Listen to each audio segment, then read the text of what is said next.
Listen carefully and answer questions 1 to 4. Hey Bruce, looks like we got some planning to do for Albert's going away party, right? There are certainly some things we have to talk about now. Yeah, that's better than doing everything at the last minute. Okay, so I can write some notes as we talk. Sure thing. So, when should we have the party? He goes to Thailand on the 26th of August. Okay, let's have it on the 24th then. Yes, let me see.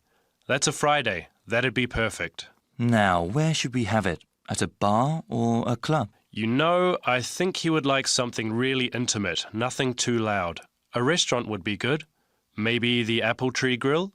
Great place, sounds good. Okay, now we have to think about who to invite. Well, his best friend from college. Sure. And his cousins? Right? Oh yes, his co-workers. Yeah, okay, his co-workers and his boss.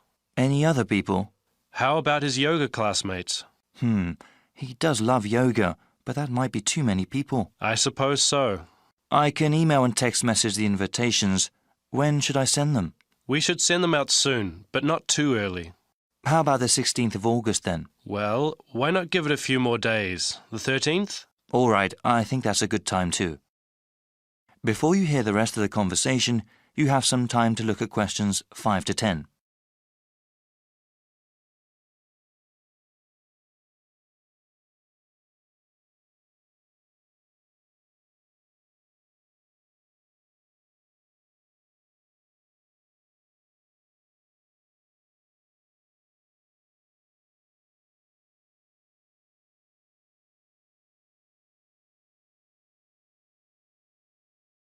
Now listen and answer questions 5 to 10.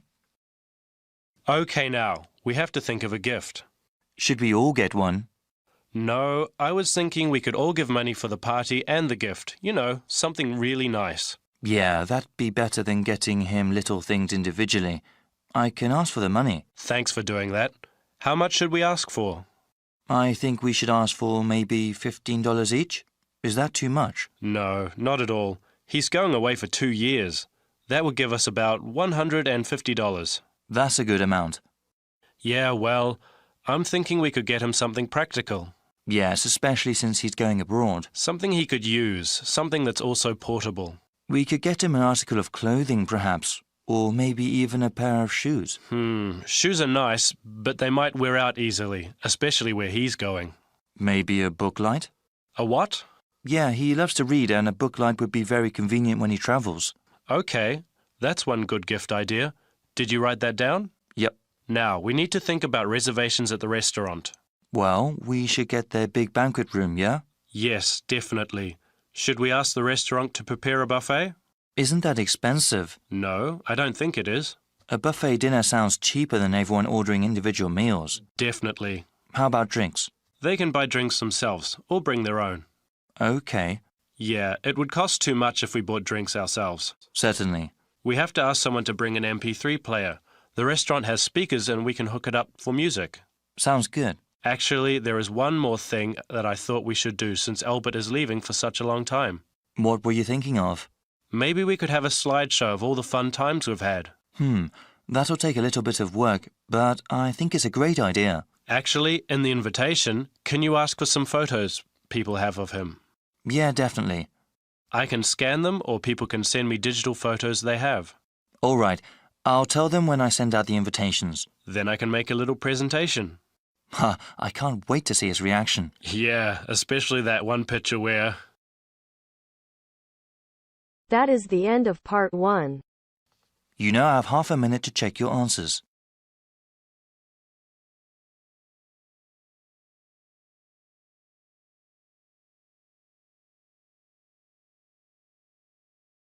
Now turns to part 2.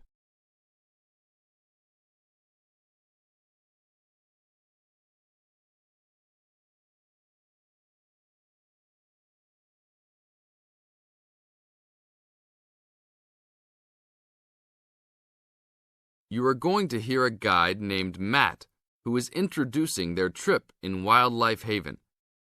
Now you have some time to look at questions 11 to 15.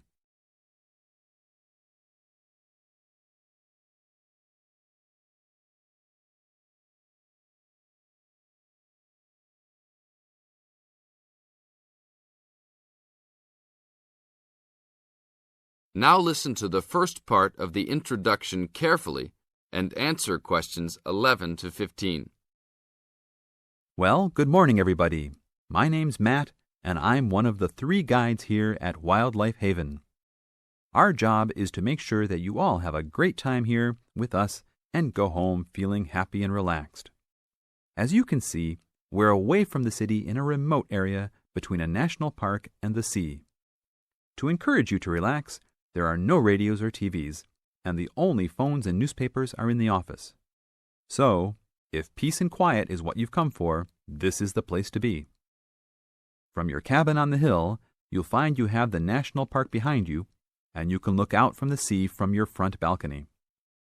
Your luggage will be unloaded from the bus and taken to your rooms in a few minutes. Once you have picked up your key at reception, please locate your room and check that all your luggage has arrived. The daily program here at Wildlife Haven is flexible and only as demanding as you want it to be. You should each have a brochure setting out the facilities and various walking tracks you can take. And on the bus, you are given a green sheet setting out a number of group tours in the coming week. If you want to join any tour, just write your name and room number on the relevant sheet along the wall here. Tomorrow, there is a beachcombers and rock hoppers tour exploring marine life in the rock pools along the beach. Or, if you'd prefer to go inland, there's a guided forest walk that takes you off the walking tracks. If you want to catch some lunch, you could join the beach fishing expedition. And at night, you'll see there is a moonlight forest walk that leaves each night at 7 p.m. So there is plenty to choose from at Wildlife Haven, and of course, that includes just sitting on your balcony watching the waves roll in. But I would recommend my favorite tour, the Waterfall Walk. This departs at sundown each day and also provides the opportunity to have a moonlight swim. Now you have some time to look at questions 16 to 20.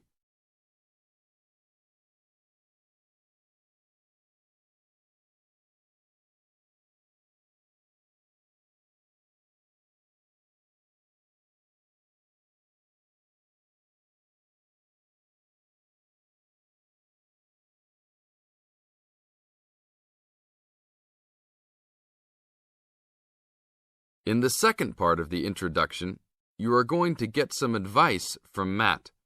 Listen carefully and answer questions 16 to 20. You've chosen to visit us in January, which is one of our hotter months. And although you may be tempted to wear a minimum of clothing, you should always take precautions against injury, particularly in the national park. This includes sensible footwear. You'd be surprised how many of our guests ignore this advice and end up being sorry. And socks are a good idea too. And even though you might be under trees a lot of the time, it's a good idea to wear a hat in this hot climate. There's no need to be too concerned about walking in the national park, provided you use common sense. It's true that there are poisonous spiders in the park, but they are really more frightened of you than you are likely to be of them. I should also warn you against eating any wild berries. Some are edible, but you should avoid them all. We'll provide all the food you can eat. Well, that's about all for now. Dinner is from 6 to 8 p.m. in this building. That is the end of part 2. You now have half a minute to check your answers.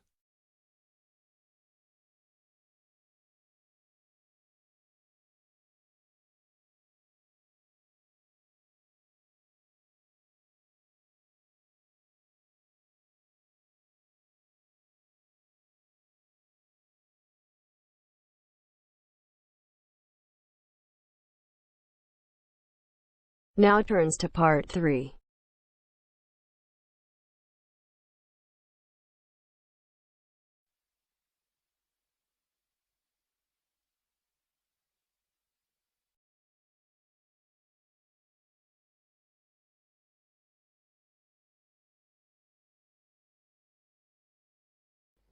You will hear 2 friends discussing a course they have just done. First, you have some time to look at questions 21 to 27.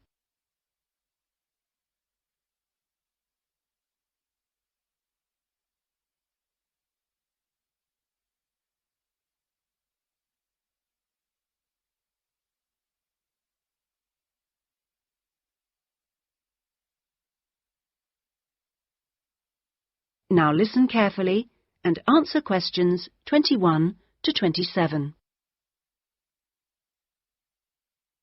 Oh, Ben, I just remembered I never filled in that form for Nick. Ah. Did you do it? The course feedback form. Yes. If you want, we can do it together. I've got mine here. Is that okay? Yeah. Okay. Let's have a look then. What do we have to do? Let's fill in the top first. Let's see. Course code. It's communication in business. Okay. Communication in business. I do know that, but what's the code? CB16 something. CB162, isn't it? That's it. Okay. And dates. When did we start? I remember my birthday's on May 4th, and it was the day after. It must have been May 5th. Gosh, doesn't seem that long ago, does it? No. And we finish at the end of this week on Friday, so that's July 15th. 16th. Oh. Monday was the 12th. Yeah. Right, that was the easy bit. Now, let's have a look. Please give your comments on the following aspects of the course. Okay, what's the first one? Oh, course organisation. What do you think? Clear. It was, wasn't it? Yeah, I think the organisation was clear. Okay, anything else for course organisation? It was a good thing he gave us the course outline at the beginning in the first session. That was useful, so I'll put that down, shall I? Yeah. Now, going on to suggestions for improvement, one thing that wasn't so good, I think we could have done a bit more work at the beginning. I mean, at the beginning it seemed dead easy. Yeah. I thought it was going to be really easy, and then all of a sudden in the second half of the course, we got a whole load of work. Yeah. Reading to do and essays and things. Yeah, it'd be better if it was more even. Okay, now, course delivery. Does that mean teaching? Yeah, I suppose so. Well, what I thought was really good on this course was the standard of teaching. Actually, I mean, some of the teachers were better than others, but the standard generally was fine. Much better than other courses I've been on. Yeah, I agree. Let's put that then. Okay. What about suggestions for improvement? I didn't think it was all that wonderful when we had great, long group discussion sessions that went on for hours and hours. Right. I don't mean we shouldn't have group discussions, just that they shouldn't go on too long. Before you hear the rest of the discussion, you have some time to look at questions 28 to 30.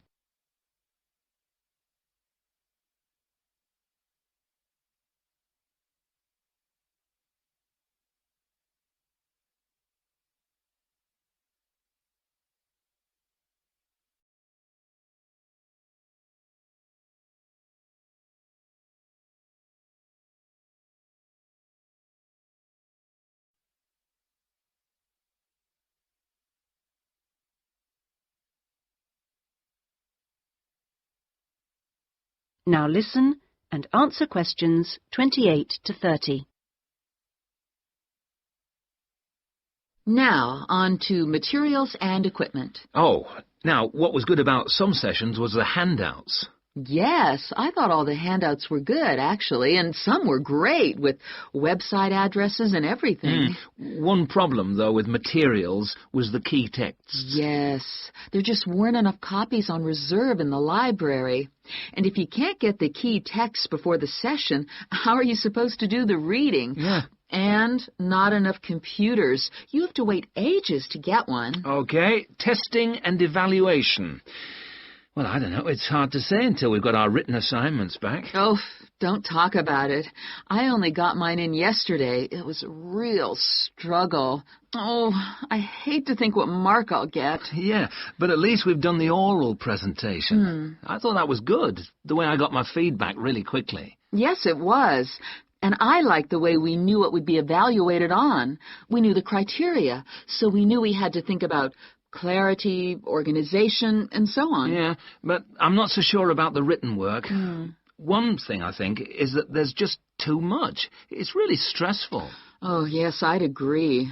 And I don't see why they can't let us know the criteria they use for marking. The written assignments, but he told us. No, for the final exams. Oh. What are they looking for? What are the criteria? What makes a pass or a fail? Yeah, I never thought of that. It'd be really useful. Okay, any other comments? I thought student support was excellent. Yeah, me too. Okay, excellent. Other comments?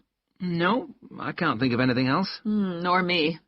Okay, so that's done. Thanks, Ben. No, thank you. That is the end of part 3. You now have half a minute to check your answers.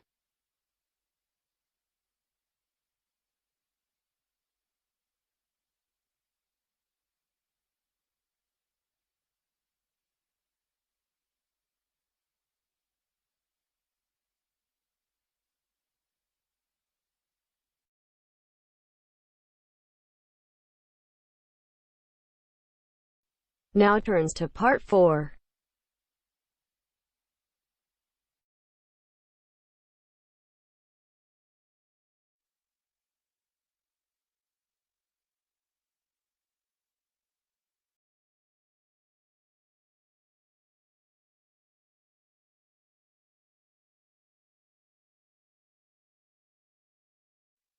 You are going to hear a lecturer giving a talk on a psychological condition called synesthesia.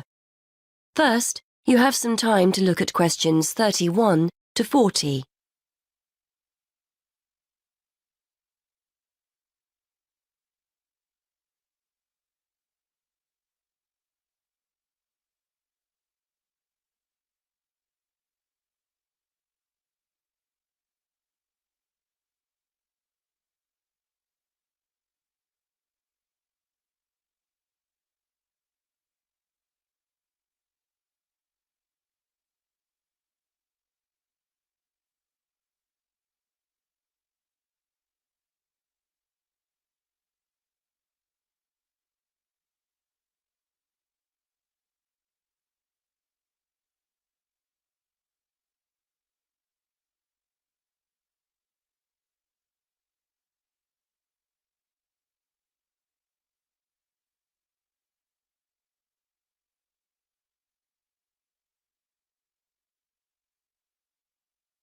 Now listen and answer questions 31 to 40. Today we're going to look at a fascinating condition that challenges the idea that we all see and experience the world around us in a similar way. For example, what do you see when I mention a day of the week or a month? What colour is the letter A or the number 10? If you often find yourself having more than the normal sense sensations, you too could have a condition known as synesthesia. Synesthesia is a harmless but fascinating condition which is often described by psychologists as the joining of the senses. We normally experience our senses individually, so we see a colour or hear a word, whereas people with synesthesia will find 2 or more senses being stimulated at the same time by a single stimulus. Some people will see or feel a colour when they hear a sound. Others will experience a taste or smell when another sense is stimulated. This happens automatically. The sensation can't be managed. People often go through life unaware that they have the condition. A common response from individuals who learn for the first time that they have synesthesia is one of surprise to discover that other people don't experience the same thing. It's a normal part of life for them, and they will rarely describe the symptoms negatively. To estimate the numbers of people with synesthesia, one group of researchers sat people in front of a computer and showed them letters and numbers in black. Participants were asked to choose a colour for each character they saw. A small proportion of participants, namely those with synesthesia, consistently described the same characters as having the same colours. On the basis of the results, researchers were able to predict that synesthesia affects about 1% of the population. This number has been confirmed in other research. Synesthesia takes many different forms, but the most common is to see or feel a colour in relation to letters and numbers. It's commonplace for people to identify A with red, B with blue, and so on. Some people will actually see a colour, but in most cases, it's a question of feeling or sensing the colour. However, it's just as commonplace to see days, months, letters and numbers spatially, that is, in lines or circles, for example. People might say they see Monday up high, Tuesday just below Monday, Wednesday on the left, Thursday on the right, and so on. This doesn't mean that people with synesthesia always agree on what they sense. Two synesthetes will often argue over the colour of a letter, for example. But patterns emerge if a large enough sample of people are observed, providing clear evidence of this condition despite individual variations. Colour and spatial synesthesia are amongst the most common forms of the condition, but they are by no means the only way people experience it. One of the more interesting combinations is word-taste synesthesia. This occurs when words lead the person to experience tastes or certain taste sensations. So a person's name might have the flavour of a particular sweet. Places might be associated with the taste of particular snacks. Taste needs to be seen in a wider context here. The sensation may be a feeling on the tip of the tongue or at the back of the throat and will differ from person to person. Some researchers believe we are all born with the condition and that it's most prevalent in our early years, but it then tends to become less noticeable as we enter childhood. It's a fascinating thought that as infants we experience the world around us through our senses in a different way than as adults. However, testing this hypothesis will be challenging, bearing in mind the difficulty of getting feedback from young infants. Research also points to the fact that synesthesia runs in families. In fact, as many as 40% of synesthetes, as they are called, know of someone in the family with a similar condition. This won't necessarily be a close family member, and the condition may be traceable back to previous generations or to an extended family member such as a cousin or uncle. There is evidence that synesthetes are often creative and will often have artistic hobbies or interests. Researchers think this is not necessarily because synesthesia makes them naturally more talented in this area, but the fact that they have multiple sensory experiences generates an interest in, for example, art or music. So that's synesthesia. Apart from its intrinsic interest, for psychologists it's a fascinating indication that we may all experience the world around us in different ways. Once upon a time, these findings would have been regarded as highly subjective, lacking evidence, and not of any scientific worth. However, we now have a much greater interest in how the brain helps us make sense of the world, and the study of synesthesia is one way for us to discover more about this. That is the end of part 4. You now have half a minute to check your answers.